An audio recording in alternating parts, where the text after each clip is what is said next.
So guys ఈరోజు ముచ్చట ఏంటంటే డాకు మూవీకి అయితే వెళ్తున్నాను అనమాట.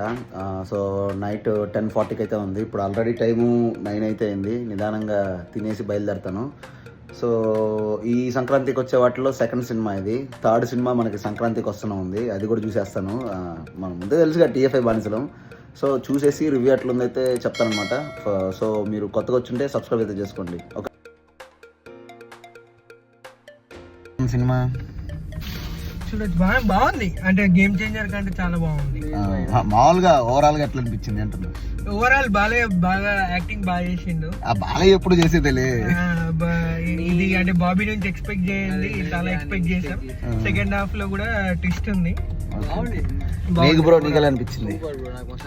మస్తు అనిపించిందా? ఎంజాయ్ అంటారా? మూవీ అయితే అయిపోయింది. ఇప్పుడు ఇంటికి వచ్చాను అనమాట. నా రివ్యూ అయితే ఒక బాలయ్య బాబు సినిమాలో ఎన్ని ఎలిమెంట్స్ ఉండాలో అన్నీ ఉన్నాయి. ఇంకా ఓవరాల్ హైలైట్ ఏందిరా అంటే తమన్ మ్యూజిక్ భయ్య అసలు లేపి కొట్టాడు. అదేదో ఉంటుంది కదా మొన్న తమన్ అన్నట్టు బక్కోడికి రజనీ, బండోడికి బాలయ్య అన్నట్టు వేరే లెవెల్ మ్యూజిక్ మటుకు మంచి ఎలివేషన్ ప్రతిదీ పండింది మ్యూజిక్. సో నెక్స్ట్ వస్తే ఫస్ట్ హాఫ్ చాలా బాగుంది. సెకండ్ హాఫ్కి వచ్చే దగ్గరికి వాడు ఎక్కువ స్టోరీ మీద కాన్సన్ట్రేట్ చేశాడు. అది ఆ ఎమోషన్ మనకి ఎక్కించాలని ట్రై చేశాడు. ఎక్కిందా అంటే కొన్ని ఫ్లాస్ ఉన్నాయి కానీ పర్లేదు. ఓవరాల్గా ఎండ్కి వచ్చేటానికి ఓకే పర్లేదు అనిపించింది. కానీ మొత్తం మీద ఒక మంచి ఎనర్జెటిక్ మూవీలా అనిపించింది. బాలయ్య బాబు సినిమాలు అంటే మొత్తం అట్లే ఉంటాయి కాబట్టి రియల్లీ ఎంజాయ్ ఇట్.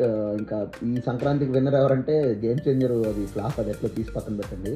ప్రస్తుతానికైతే ఇదే. ఏమో రేపు మళ్ళీ సంక్రాంతికి వస్తుంది. అది కూడా చూసిన తర్వాత మొత్తం ఈ 3 సినిమాలు ఏది బాగుందనేసి ఆ వీడియోలో చెప్పేస్తాను నేను.